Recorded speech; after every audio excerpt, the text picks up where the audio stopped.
Ranpo Kitan episode 4 is finally here after waiting a couple hours. For some reason, this episode took a while for it to get 720p quality, and so I was waiting around until I got a better quality video until I decided to actually sit down and watch this, because I didn't want to watch in a standard definition quality, and that's just how I am. I'll wait a day or two just to see a good quality video, because I don't feel like watching, standard definition. So that's kind of why this review is a little bit late. So anyways, talking about this episode, before I even get into the plot twist at the end of the episode, I want to talk about the execution of the episode, to some of the setup that's going on, and kind of about, this case that's currently going on in this episode.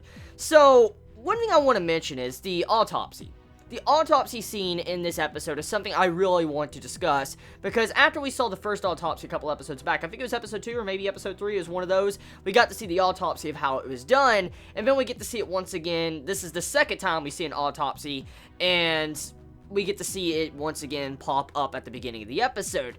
And I have to admit, the autopsy is very wacky, and really, I can't take the autopsy very serious, because it just seems like it's there for comedy, kind of. The way it's done, it detaches me away from the serious tone of this series, because when you have this autopsy come in, this crazy person just, chopping people up and shit, just showcasing what is going on, I can't really take that serious, if you get my drift. And so, really, I'm not liking how the autopsy has been done in this series so far, because when I'm looking at this type of series, with detectives, trying to figure out who the criminal is, and different things like that, I look at these type of series very serious, and I try to uncover who was the killer, who did what, and why this person would do what. That's the type of viewpoint I look at when it comes to these type of series, and but seeing how these autopsies are done in these past couple episodes, it kind of annoys me a little bit, because it detaches me away from the serious tone that the series is trying to set up.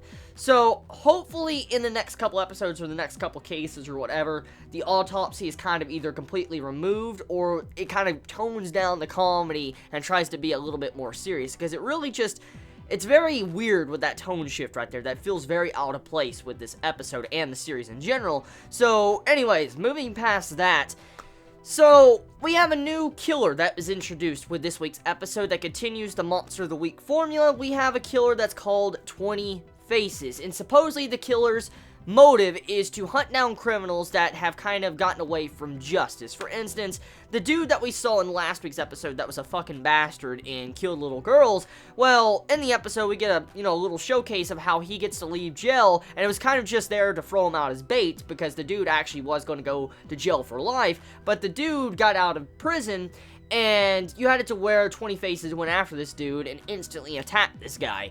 And so this dude, 20 Faces, goes after criminals that kind of escaped justice, and then he kills them in the exact same fashion that the killer did to other people. For instance, how the fat bastard dude from last week's episode that killed little girls, how he used to put them in concrete, he put them in concrete and put them up in, as statues. Well, the dude 20 Faces would do the exact same thing to that dude, and probably put him in concrete, chop him up, and just, put him, as some form of portrait, like a concrete painting. That's kind of what it is. So, it's a very fucked up criminal this week. 20 Faces, he goes around and, kills the killers and kills them in the exact same way as they killed people. And the main thing you gotta wonder is, why would someone do this? Of course, at first glance, the way this dude posted videos constantly before he did his killings, and then after he told him that where it was and where he killed him at, you think that the killer is seeking attention. That's the first thing you get from looking at this, investigation. It looks like the killer is just seeking attention.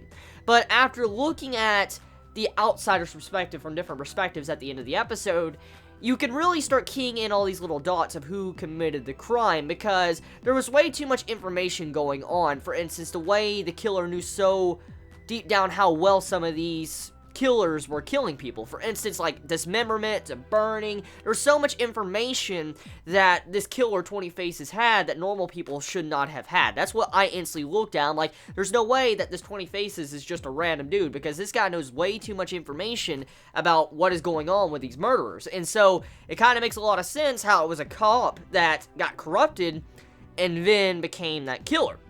which leads into the main point I want to talk about. So, the cop that has been in the series since the first episode, Kagami, I think that's his name, he is the killer this week.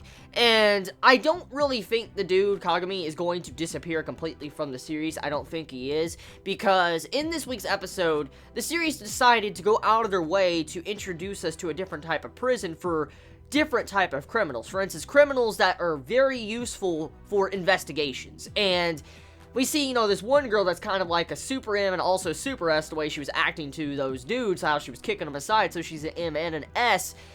We see how she's a criminal, and she's locked up, and there's special criminals locked up into this prison. So I think that Kagami, the police officer that's going to be charged after, this week's episode, is probably going to be sitting down there in that prison, probably to do whatever those criminals do. So, yeah, I mean, it's very obvious that's where the police officer is going to be going at, especially after seeing how that was introduced with this week's episode. It's a no-brainer at all. Like, I mean, anyone could really see that after this week's episode.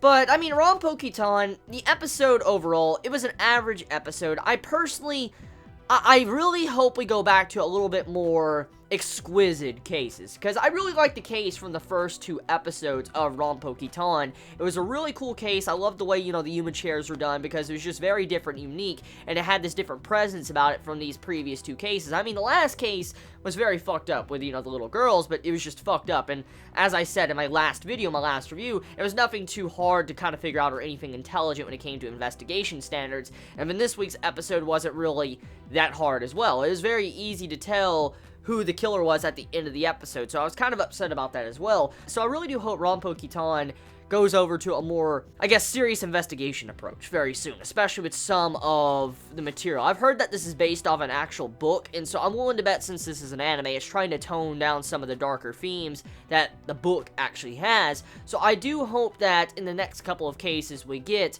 to see more stuff that's kind of like the first 2 episodes, with the human chair and stuff like that. So tell me your thoughts in the comments below. You all have a wonderful day or night wherever you live. Please be safe. Chibi out.